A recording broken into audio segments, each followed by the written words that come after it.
Please take your seats, silence your cell phones, and this morning, Representative Troy Stubbs will offer our prayer.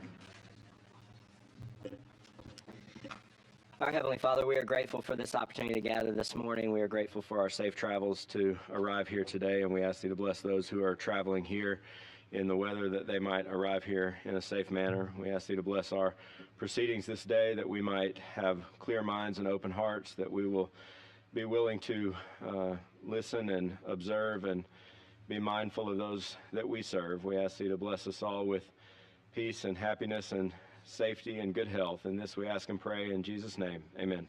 Amen. Thank you. Clerk, please call the roll. Chairman Garrett. Here. Representative Keel. Representative Drummond. Here. Representative Almond.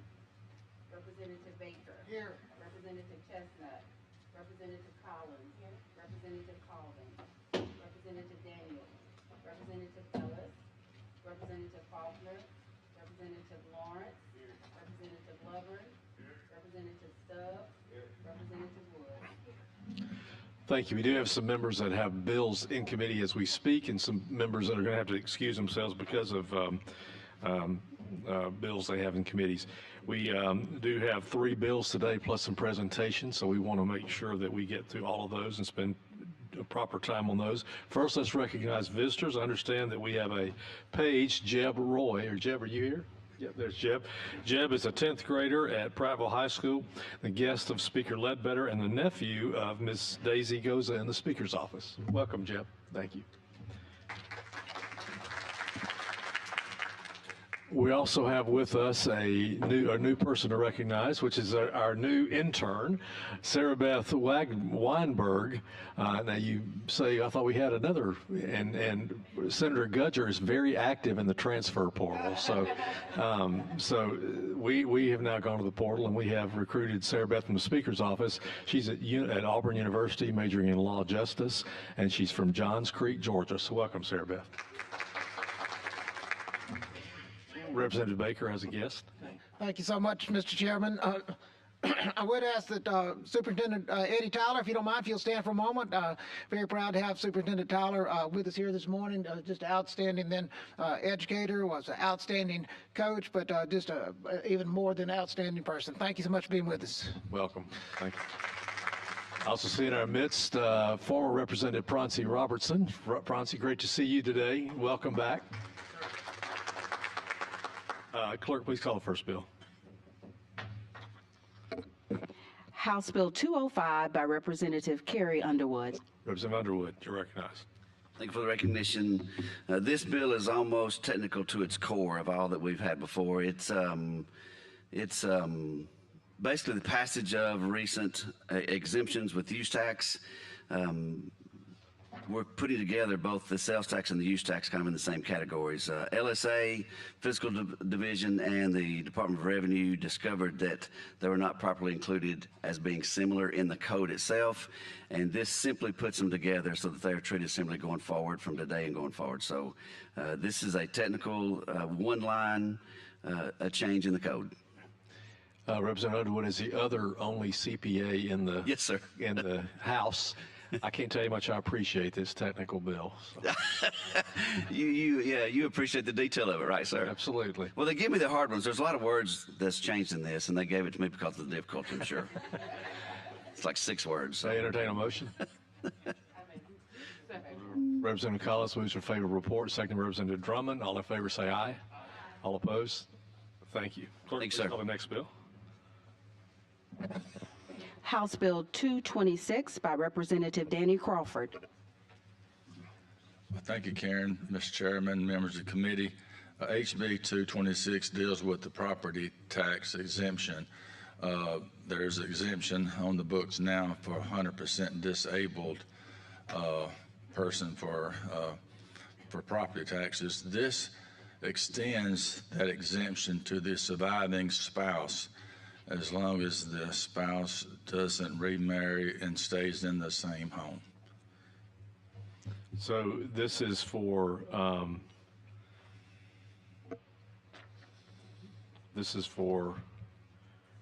disabled, did you say disabled? 100% disabled. Explain again, just what you don't mind, just one time. Okay, if you're 100% disabled, you get exemption up to $4,000. The spouse doesn't get that exemption if the disabled person dies. So this extends it to that spouse as long as that person stays in the house and remains unmarried. It affects veterans, and hopefully it's part of the veteran package. But the exemption, the total exemption right now for 12,500 and less is plus blind, which also is an exemption, plus 100% disabled is 3.7 million. We try to get a physical note, but it's hard to tell how many people are going to die that would go to it, how many of those 100% disabled are even married. So it's estimate to maybe the total amount might be with $350,000 for the whole state So this extend that to the surviving spouse so long as they don't remarry. and stay in that Right. resident. Okay. Any, And there is an amendment. yes, questions, Representative Collins?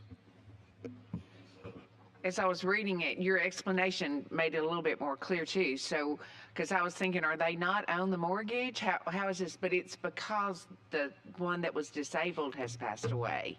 And so it just extends it if they're in the same house, regardless if they're That's right. on the mortgage or ownership. That's right. And if they made less than 12,500, they could Right. use that exemption. If they were over 65, they could use that exemption. So it's a certain little window of people. Right. Thank you. Representative Wood? Ownership is determined by the individual being on the deed. Nowhere in the bill do I see that the surviving, for your bill, the surviving spouse must be on the deed. I don't think we need to give credit to anyone who's not the proper owner. I may just be missing that from this language. Well, if it went to a son or someone like that, then they won't have the exemption. No, that's not what I'm trying to get at. The surviving spouse needs to be on the deed in order to be the owner of the property. All right, so So they would inherit it. if they inherited or whatever, we need to ensure that that deed transfers to that person so that we're only giving the credit to the proper owner. Well, isn't it, if you get a tax bill, isn't it to the owner that would be on the deed? Typically, but sometimes the spouse is not always on the deed, Representative. Sometimes people remarry. Sometimes it's just something they've never thought of, and it happens quite often that the spouse is not on the deed itself. So the only thing I would like to see is the bill contain the language that the spouse, the surviving spouse, must be on the deed, because we typically only give this credit to the owner, and the owner of record is on the deed.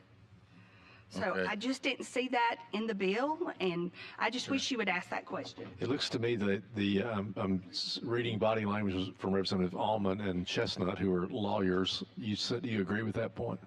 Now, I'm not a lawyer, but I sit by too. It's rubbed off on you. Yeah, that was what Representative Collins, I think, was going for there. So we could get it fixed and do a floor amendment? Yes, sir. I would like for you to accept that as a friendly amendment. Oh, yes. And, Why don't we do this? Let's carry this over, work on that amendment right now. Okay. And then we'll go to the next bill we and do come that, back. How sir? about that? Okay, that'd be great. Let's do that. Thank you. So if somebody can help, who? No? You're saying no?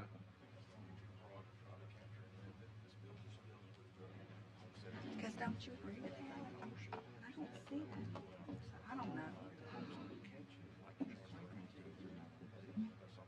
That's what I'm saying.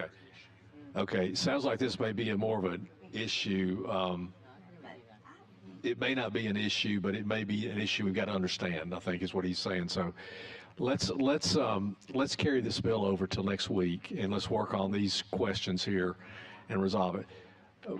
Members, we're going to carry this over till next week and work on this, try to work this issue out. It seems like it's a technical matter. more than but we need to get it right. So we'll carry it over next week. Clerk, call the next bill, please. House Bill 234 by Representative Alan Baker. Thank you so much, Mr. Speaker, members of the committee. This is a school safety bill. This is something that there's a lot of different things that can be done to try to help improve school safety. So it's not as if there's a silver bullet out there. So I'm not by any means trying to suggest that this is that silver bullet, but this does seem to be something that I think does provide sort of the biggest bang for the buck in terms of schools. The dynamics of every school and the campus, the buildings, just the layout of the school setting is very unique. They're all very different, but this is something that sort of transcends across all lines. That is in terms of its application within the schools, and that is to have this would be a mobile emergency rapid response system then to be within the schools. This would I would go on to say that this would require each local board of education to adopt a policy on the use and equipping the designated employees with a mobile emergency rapid response system by October 1, 2030. So 5 years away, allowing schools to incorporate within their emergency school safety planning and prioritizing, and so this would need to be one of their priorities within their plan going forward. There are a number of schools that do already have this in place. I don't have an exact number. I'm not even sure of all the different vendors that would qualify for the criteria contained within this bill. This would require the training of the employees on the use of that system, would require the State Board of Education to approve the vendors and adopt the rules to administer the program, and also would allow for the local boards to tap into existing funds, whether it be the K-12 Capital Grant Program, it could be A&T, and then Advancement in Technology, or even with the recently passed bill, last year's school safety bill, that would also allow for a funding mechanism there, or any other available funding with this. So with that, then I'd be glad to entertain any questions. So this bill requires they adopt a policy, but also implement these devices. Is that right? That is correct. Okay. Any questions for the sponsor? Representative Lovern. Yeah, thank you, Mr. Chairman. Just, I was trying to go back to the overall cost is around 10,000 per unit. Is that what the cost is? I think it would. I really can't. There's actually sort of two separate types of systems I think that would qualify. One would be such as a button. And I sort of cringe every time I hear the word, because there are states that call these panic buttons. I just like the word panic and all out there. So, but anyway, so it's a button device is what it would be. There'd be like on a lanyard worn around their neck. So that would be one system of which I have knowledge. The other would be through a phone application, mobile device application. And so I think there should be some cost variations with those products. I have heard on the button device, it could be somewhere around the $10,000 range and that type of thing, high or low on that. That is at each particular school campus. Turn $10,000 per device or per campus? Per campus. Per campus. Okay. So if like Auburn City Schools had multiple campuses, you're talking about 10,000 potentially per campus, and you said that could be used out of A&T funds. That could be out of multiple capital. The K-12 Capital Grant Program would qualify then as well as a source for school safety infrastructure. Okay, thank you. Representative Faulkner, you had a question? Y'all were touching on it there a little bit, Alan. I was wondering if this could go through the cell phones. If you could just use yes, I do have an amendment. So actually, in the current bill, so once the amendment then is offered, we move forward with that. Then this then does expand it. Originally, it was just I just had the term where my intent was this, and I'm appreciate you allowing me the opportunity to expound just a little bit further. I think oftentimes when we think of school safety, we think of just the school setting, the classrooms. We think of maybe sometimes it's just the teachers, and it's just the teachers have this. My concept and the way I would love to see this rolled out, now I will probably mention it even more so to the State Department as they begin to sort of promulgate any of the rules that go with this. But that would be, and it does allow, I need to allow the freedom to allow this local school systems to designate exactly which employees, but I hope that this would go beyond just the teachers. I'm talking about whether it be your lunchroom staff, as they are the ones that are unloading the food into the back, and they see the individual with a long trench coat with what appears to be maybe a gun case in their hand or such like that, or whether it be the custodians that's traveling in the hallways even between classes or whatever, and or whether it be the maintenance, then support personnel at the school. They're out cutting grass and they happen to see something. So the eyes and ears that can be out there with this device, I really see this as being very beneficial. Actually, one of the schools within my home county, Montgomery County Schools, does already have in place the button device. They were able to use this 2 years ago, 2 or 3 years ago. They had an incident on the playground which a child began to choke while having played on the playground, but gotten a rock ingested into their throat. They were able to, the teacher was able to press their button the appropriate times and got help there very quickly and such. So this goes beyond just active shooters. Active shooters is something that's very important, the rapid response there, but even other incidents that occur anywhere on the school campus and not just within the confines of a school classroom. It could be out on an athletic practice field. It could be anywhere. I mean, there with that. So I don't know if I may have gotten sort of sidetracked. Did I end up answering on your question, or tell me exactly if you need to refer back to your question? Well, I was just, my main question was just the ability to use cell phones and maybe save on the costs that Representative Lovern was talking about. If you have this system, but you could use cell phones, which people already have, and just have the software for this security system to be able to use. That's a part and by anybody. So anyway, going back to my original statement, then the amendment then will cover that. So it does have it originally, it was wearable, but that has been expanded then, which I was very amenable to that, to entertain that, to allow that. So, and I'm not advocating for any particular vendor in any way whatsoever. It's more so the technology that I would like to see in place to allow the most rapid response we can get for the school safety. So thank you. Representative Collins. This is something also that the Speaker's Safety Commission from last year was kind of recommending.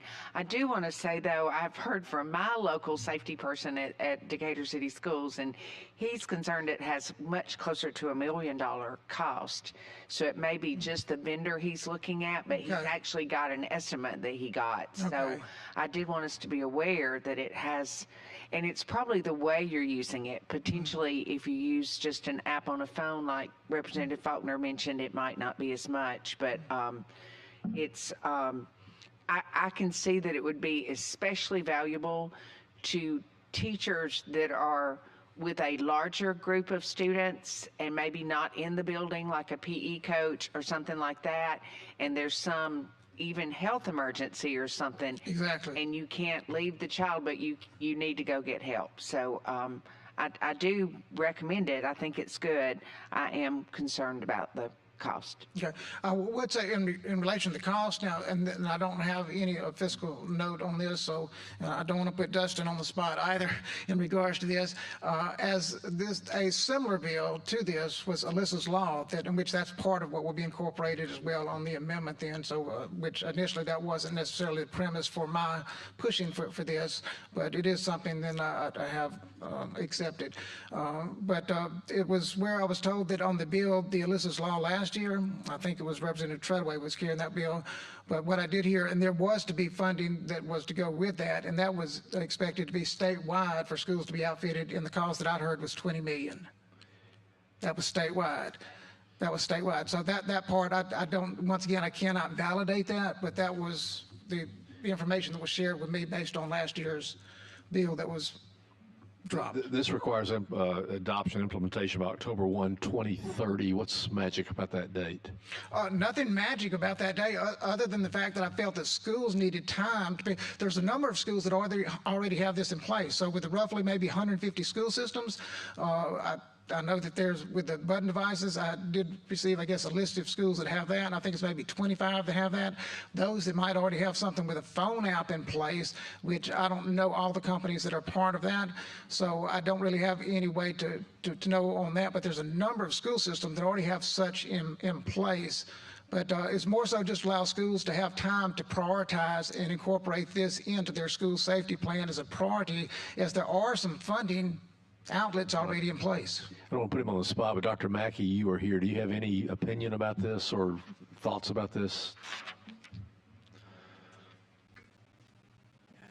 Yes, sir. Well, we do, as Mr. Baker said, there are several schools that already have them. They have been successful, and have been successful around the country. I'm sitting there, I'm actually trying to get some answers on the funding. I have no idea about the funding. I will tell you, we've got 1,600 campuses, so I did the quick math, if it's about 10,000, that's about $16 million, which is in line with the 20. But I don't know. I've never met with any of these vendors, so I don't have any direct information. I certainly think they're very helpful. There's no question, because we've had multiple incidences around the country where, that using the emergency call helped, and some of the vendors, and part of the difference in cost could be the different models. So some of them, I think, have one button that calls. Some of them have up to 4 buttons. So one of them's like a medical emergency, and it calls, it calls 911, but it also calls you determine who each button calls. And then some of them are obviously like a, intruder on campus. And so different buttons are programmed to call different people. And so that could be part of the difference in cost too, how elaborate the system is. Thank you. But this is, in your mind, this concept fits within the school safety discussions we've had in the past? Absolutely. Yeah, I think it absolutely fits right in. And I mean, in you're the budget committee, so my opinion is just my opinion. But when you look at the recommendation this year to distribute $1 billion in A&T funds, and the total will be about $16 million, it's not a substantial piece of that. I realize if you're the local school board, you may say, well, we already have plans for that. So, but a lot of them are already doing something similar. And I have no idea how many are using phone apps, because there are some companies that do it by phone app. And also, as Representative Baker mentioned, I don't know how many of them extend it beyond like teachers and coaches. I think it certainly makes sense that your custodians and anyone that might see an incident would have one, but I don't know if they've done that. But we'd be glad to find out as much of that as we can. Thank you. Yes, sir. Representative Stubbs. Thank you, Mr. Chairman. Just a couple of comments. One, I do think that there are several school systems that are incorporating this, and what this potential legislation allows, many of them are probably using local funds to pay for this. This actually opens up an opportunity for them to use different sources of funding to pay for something they may already be using, which I think goes in line with some of our efforts with the foundation program and our efforts to expand the ability for local boards to use their funds in a manner that suits their community. Second, I do think that we potentially have some areas that don't have the internet access available as reliable as we might like. So, hopefully over the next, 5 years, we'll be able to get to a point where there's not any deficiencies there that would limit a school board's ability to choose what type of program or application they might use. And, in the end, I think school safety is vital, and this bill provides sufficient time for schools to dedicate funding to implement a program like this in a 5-year period to build towards that if they don't already have a plan in place. Representative Faulkner. I was just going to add, this is the last thing I'll say about this, but a friend of ours here in the audience is telling me that if you use the cell phone device, you could do the entire state for $600,000. So, so I'm just mentioning that. I think the cell phone option may reduce the cost of this significantly.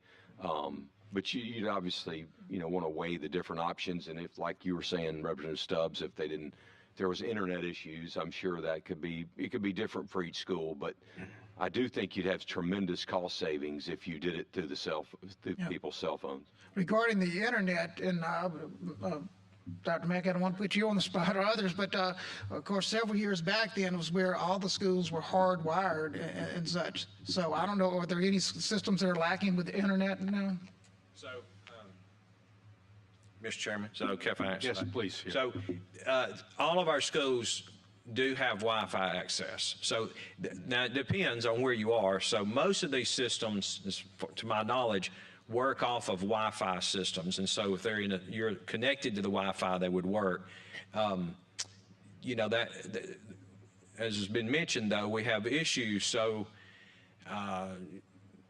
Selma High School, let me use them for an example. So the high school's wired with Wi-Fi, but if they're out at football practice, they practice at the city park at Block Park, which is a couple of miles away. I doubt they have Wi-Fi access there. So if something happened there, they wouldn't necessarily work. I don't want to mislead you to think wherever they are, they would work. But in the school building, they should not have that issue.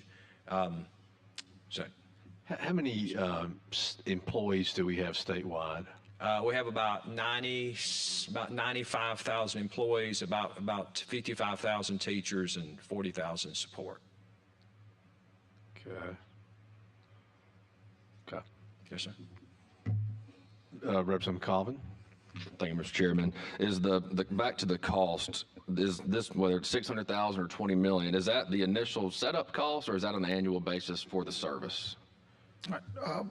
Once again, I think it varies widely because with the once the amendment then gets adopted, then allowing for the mobile devices, then I think that's a substantially less cost than with the buttons. Is the way I understand on that. So I think it's hard to actually say, I mean, a number on that and such in regards to setup and installation. That I really can't speak knowledgeably enough on the two separate avenues that we're speaking of today, whether it be the button or the mobile device. So I think there's a lot of disparity between those two in terms of cost. So I think we're trying to figure this out. We do have 5 years to kind of work through the details. We're getting a lot of messages and information. I was just informed that there's one system that spends about $300,000 for 4,600 employees. That's $6,500 per employee. If I multiply that by 90, that'd be about $6 million. So in terms of, if my math is right, is that wrong? 65 times 90,000 is $5.8 million. So what I'm saying is, I think we're talking about what's the magnitude of this. I think that's so. I think, if I might, Mr. Chairman, I think that besides the funding mechanisms that are already in place out there, there might be others. There could be an injection, whether it be a one-time type of, not just, not necessarily in perpetuity and such from the legislative body towards school safety on this as well.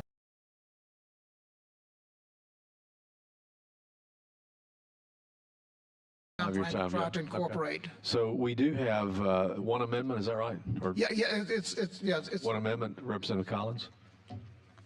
I'm happy to offer the amendment. I looked at it with the bill, and it just includes the Alyssa's law name in there, and then changes adds a section 2 for meetings, and then adds a section 3 where 2 was to have that in there, and then it also changes so it doesn't have to be wearable. It can be wearable or in possession of that. And I offer that amendment. Thank you. Amendment's been seconded by Representative Faulkner. All in favor say aye. Aye. All opposed? So we have the bill and the amendment. I'll entertain a motion. Mr. Chairman.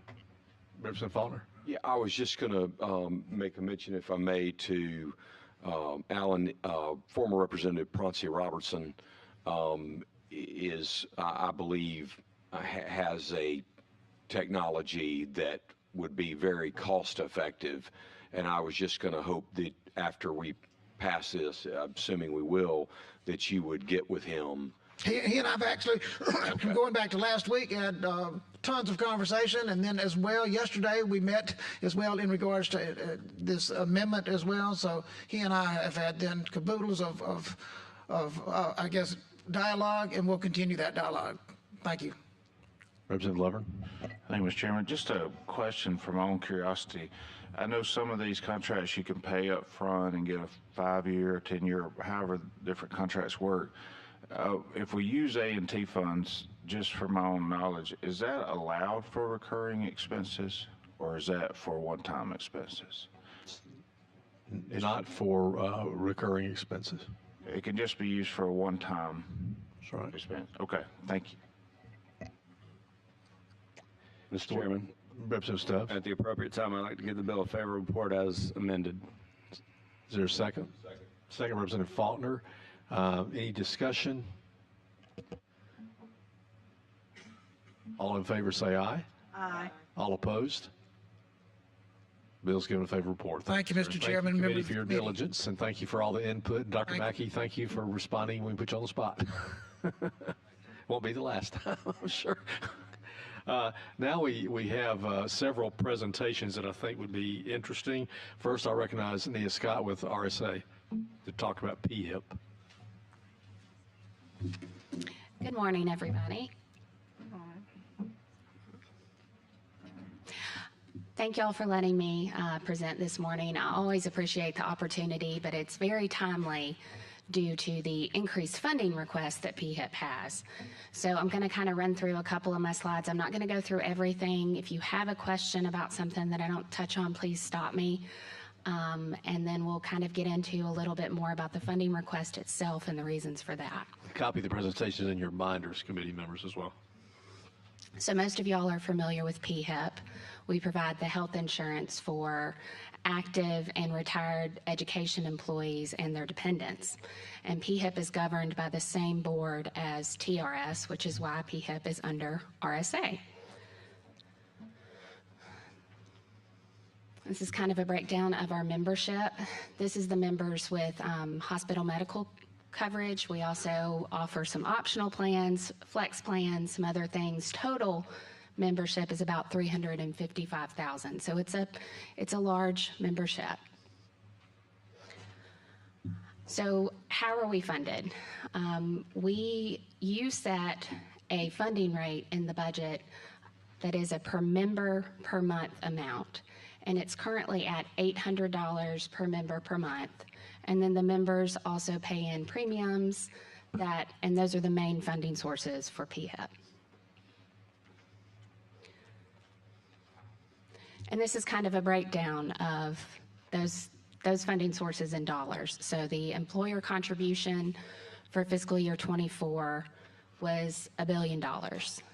The member contribution, their premiums, was $395 million. And then we have some other funding sources. The universities pay directly for their retirees. We have some investment income. We're able to take advantage of good short-term investment rates. And then we also had a little more COVID funding last year. So we had in fiscal year 23 gotten $99 million, which was very helpful.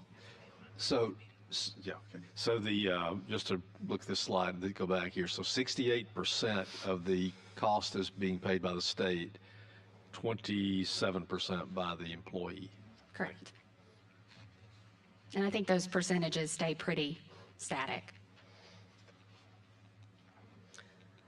So the $800 that you pay per active employee, and that's paid by the employers directly to PEEHIP, that funds not only your active employee coverage, but also the retirees and the dependents. And this is just kind of a breakdown on how that $800 is allocated.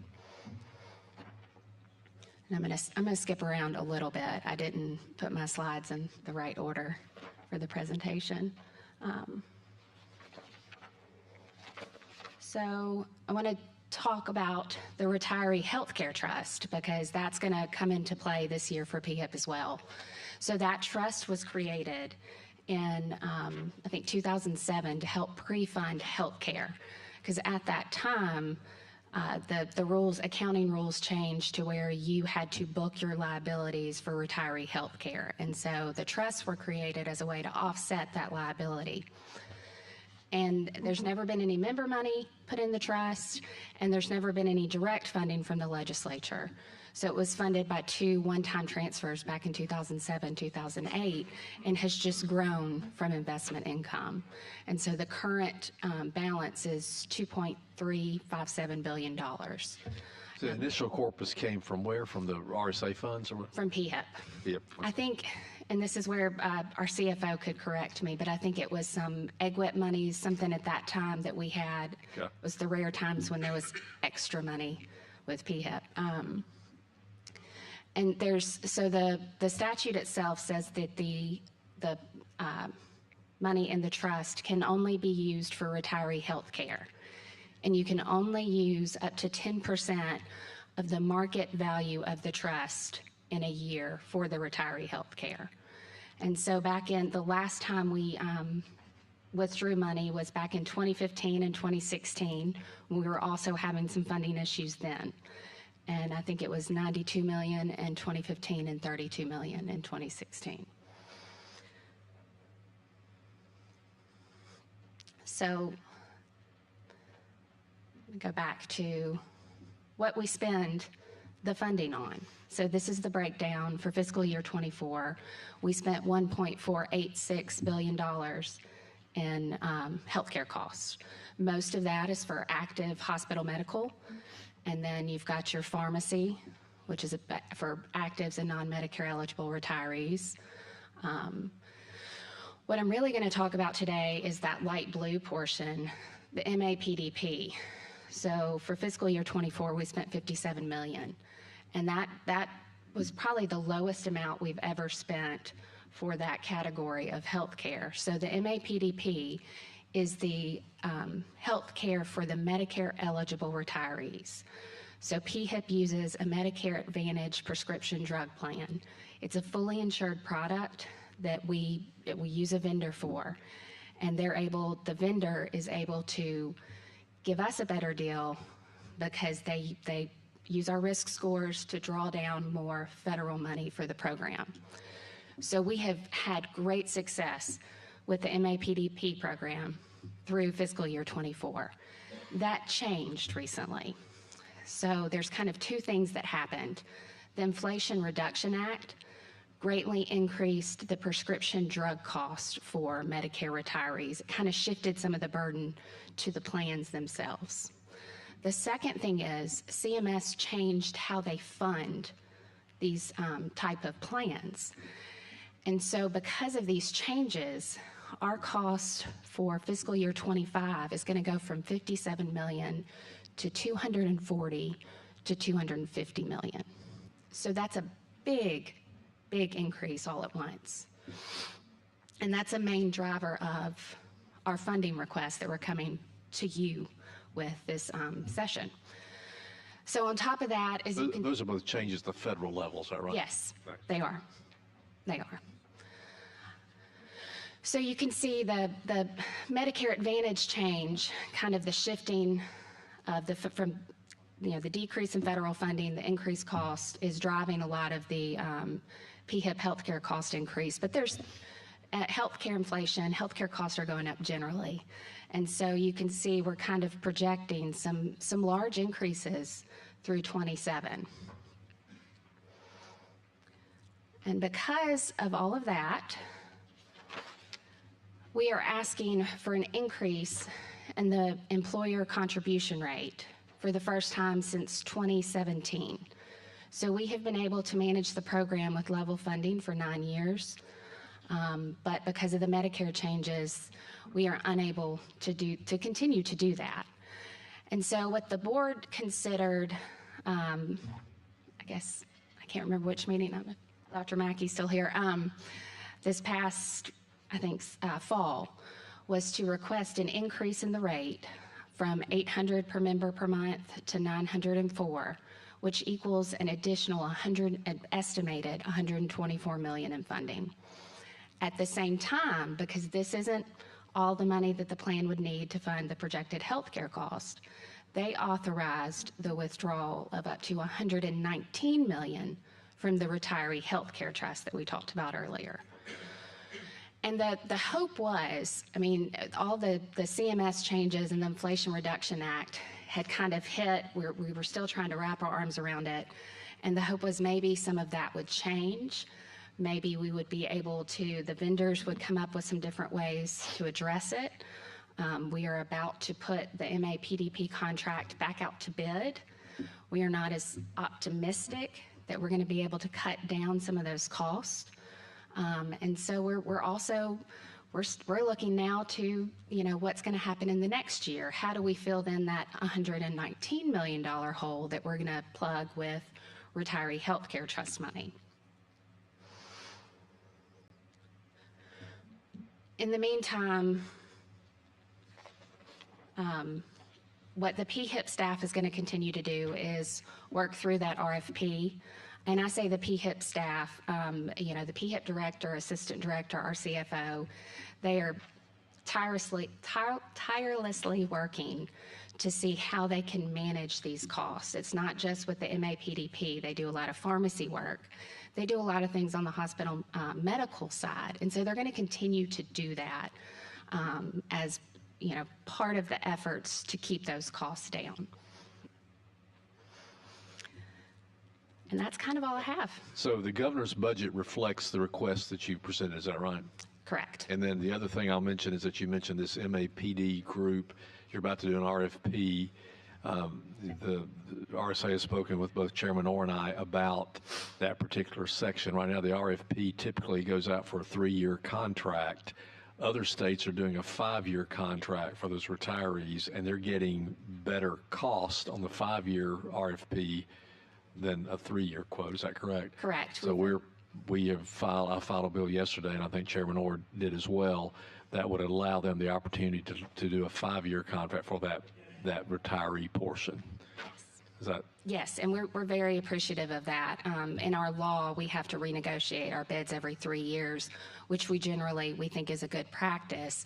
But on the Medicare Advantage side, because of the nature of those contracts and the risk scores, our consultants have said it's better for a longer contract because it gives the vendor more time to work with the risk scores and draw down more federal monies. And so we may not ultimately enter into a 5-year contract, but we want that ability and kind of that tool in the tool belt. Okay. Any questions from presentation? Thank you very much. Appreciate it.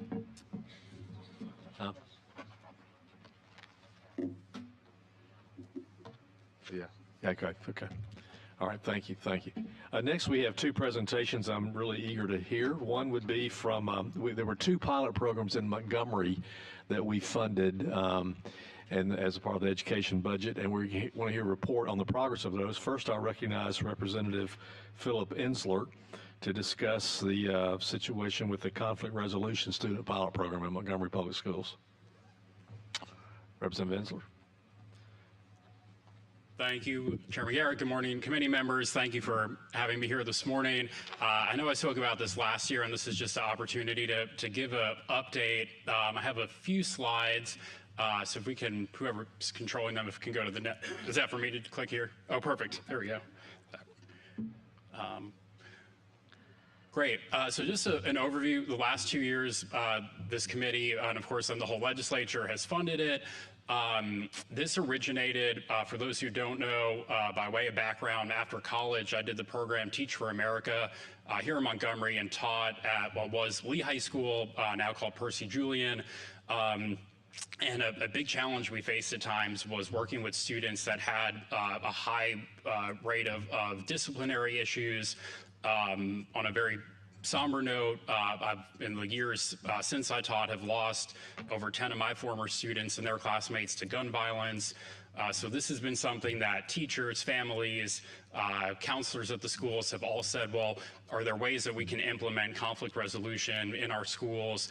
Can we have additional support to work with young people that are dealing with those disciplinary issues or behavioral challenges, not just in school, but in the community, and that sometimes spill over into the school. So collectively identified this need. Obviously, it's something that's not just a challenge in Montgomery, but certainly throughout the state.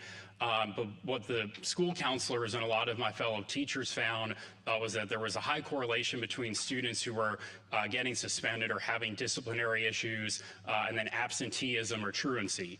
Students who were missing school a lot were then getting into trouble when they were at school, or if they were out of school. Frequently, then there were challenges or issues in the community. So there was a high correlation between that. So the state has helped pilot this the last 2 years through an evidence-based approach, which I'll get a little bit more into in a moment. But the idea is that we can hopefully expand it not just throughout Montgomery, but to other school districts throughout the state. It's been very positively received in the community. Have gotten a lot of calls and questions about, well, we're glad that it's in a couple of schools, but can we expand it to others? Can we expand it to other school districts? So there's been a really strong positive feedback from the community. The implementation of it, the funding specifically, what it does is it enables the school district to hire additional professionals or counselors. So the school counselors that we have are often stretched thin. They're dealing with attendance and report cards. They're dealing with student schedules. They're dealing with absenteeism. So the funding allows the school district to hire people that generally have a social work background, but also have community roots and are able to really work with our young people. They have what they've developed an evidence-based curriculum to address primarily conflict. So the main thing that they do, they work with students in a variety of ways. So if there's a student who's having challenges in a particular class, they can pull that student out, work with them one-on-one. They work with small groups of students where they coach them on peer mediation, so how to de-escalate conflicts amongst one another. And then they teach whole classrooms of students conflict resolution. And again, they use the evidence-based model. They have a curriculum that can be replicated, that can be used in any school district. The really unique thing about what they do is that they can do home visits. So unlike the guidance counselors who are stuck in the school or in their office all day, these counselors, if a student is absent, if they hear about there's a young person who may come to after school with a gun, or they may come to the school afterwards to start a fight, they can go and do a home visit during the day where they knock on the door, they meet with that student, they meet with that family and try to address it in a very proactive way. And they identify if a student is chronically absent or truant. They identify maybe there's a transportation issue. Maybe that family, is having issues, with their bills or utilities, and they just are trying their best. And there's an issue or reason why the student is at home, so they really help with that. The great part, the results of it and the data, this just captures the first 6 months, and we have a more comprehensive report that I can share with any committee members. But just a small snapshot, classroom incidents, so that's where there's an office referral. Those have gone down in Percy Julian High School. Bus infractions, that's when there's an altercation on the bus. Those have been pretty low. And then that last category, though, neighborhood and social media, that tracks if there's an issue that a student has posted about on social media, and then they bring it to the school to try to seek some sort of resolution. Those have actually gone up, meaning the students trust these counselors. They trust them to go to them and say, hey, there's this, someone's posting about a conflict. We want to be able to address it here with you all. So that's why that number on the end has gone up. A few other positive statistics. The suspensions in the school have gone down, in school and out of school. The number of fights that the school tracks has gone down. But arguably, most importantly, the students who are getting that one-on-one counseling, we've seen that some of their grades have gone up, their attendance has gone up. So this isn't just about conflict. It has implications on their whole academic and educational performance. All that to say, of course, would love for the ETF to continue to fund this so we can continue best serving our students.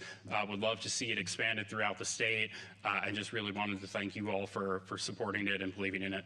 Well, thank you. Those are good results, good report. We're encouraged by that. Again, we're kind of early into it, so we're hopeful to see continued progress. I will say that based on the initial results, one of the Jefferson County representatives went to the speaker and said, can we do something similar for the city of Birmingham schools? So we have a pilot in that system as well. So any questions or comments, Representative Collins? I'd love to see some data just on the students that have been a part of the counselor, because this is a Montgomery County school, correct? Correct. And so they also had no cell phones during the school year. Right. Which I think is also getting some of that credit for the higher achievement and all. So I would love to see some data just on the students that are a part of that counseling program. Absolutely. Thank you. Representative Stubbs? That was going to be my comment or question as well regarding cell phone use. I have two high schools in Elmore County, one in Tallahassee City Schools and one in Elmore County Schools, who have implemented no access to cell phones for those high school students during the academic school day. And they, while it may not be similar, I would say that the trends or trajectory of some of the criteria you just mentioned were similar. And so the combination of both things, I think, is attributed or attributable to these programs and the success that they're seeing in student behavior. I want to say to Representative Ensler, we really appreciate your passion for students. He's very involved with these students. He takes them on trips and spends a lot of time with them, and so I appreciate that. And we're happy to continue to support these efforts. Any other comments or questions? Thank you. Great, thank you. Now, Representative Hassell, you're recognized to give us an update on the pilot program we had for Montgomery schools that you offered, and I think this is a very worthwhile initiative as well. I'd like to thank the chair and thank the committee for having me here.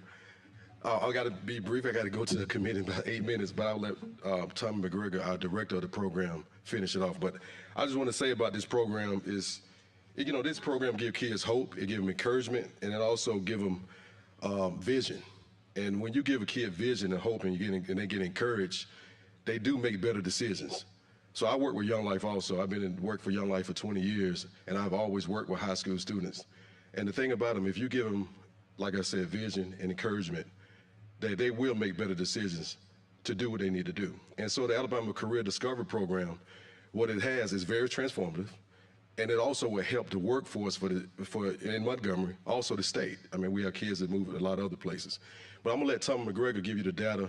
He's running the program for us in Montgomery, but I'll let you give him the data and the update for you. Thank you. Thank you. Again, thank you for your passion, your hard work with those students as well. So. Thank you. It's good to be with you all. I'm sorry I don't have PowerPoint, but I did submit a flyer handout if you have that. So the Alabama Career Discovery Program, we're in our second school year, second academic year, and we've made some great strides in year two. We currently have 452 students who have been a part of the program. They are, that is, by the way, over twice as many as we had in year one. They are in different processes, different stages of the process of the program. So some of them, all of them, will be taking a career assessment, which looks at personality, interests, skills, and values, and then matches those with career options. Many of those have already reached that stage. Some are still working through that. They then get to be coached through the results of the assessment, and we try to connect some dots between like I said, the personality, interests, skills, and values, and their career interest and possible career options for them. We also have an online training portal. It's a private website that they are all a part of that offers training throughout the year through video, through articles, through polls, through different types of things. We address issues, topics, I should say, from time management to resume development to professionalism, preparing for an interview, all of those topics that they're getting content on pretty much every day or every other day. There's a new post that goes on that site. And then beginning March 1st, we will begin introducing what I call career partners. These are businesses in the community that are partnering with us to share what their career field does in a variety of ways. All of them will get a profile on this training website. We will do video interviews with a representative to explain what it looks like to work in that field. And then many of them are offering shadowing, tours, internships and possible job opportunities as we get closer to graduation through the end of spring. And so you see on your handout some of the career partners that that we're working with. And I could go into some detail on what some of those are offering, but if you're interested in that, then I'll let you guys ask about that. But if we have the opportunity to continue this program, there's a lot of things that we want to add as we move forward. One of those is we saw an increase in student participation for the teachers that allowed this program, for instance, the assessment taking component as a graded activity. Some teachers did that, some teachers did not add that, but we saw a greater sense of participation through the students when that happened. So I would like to go into the school year with that as something that that all the schools and all the teachers would offer, or we would go in and share through the senior English classes, and so a lot of the graded activities were through those teachers, as well as possible expansion into another school in connected to Montgomery. So thank you for that. I tell you, what started this was Representative Tashina Morris had mentioned to me one day that a lot of her kids at her schools just really had no vision after high school. That's right. They had no role models. They had no idea of what to do. They just wanted to get through high school and then what. And so when Representative Hassell and Ensler came and met with me one day, we were talking, and I said, what can we do to just address some of the issues going on in Montgomery specifically? And one of this idea I really liked, because it starts out with these kids taking a personality type assessment, and those of us have taken those. Like most people up here probably done that. Some of those are incredibly revealing about. I mean, I've read some and go, that is me. And you kind of can see what your strengths and weaknesses. It helps. But imagine being a kid who's never been exposed to something like that, and all of a sudden you're now saying, you know what?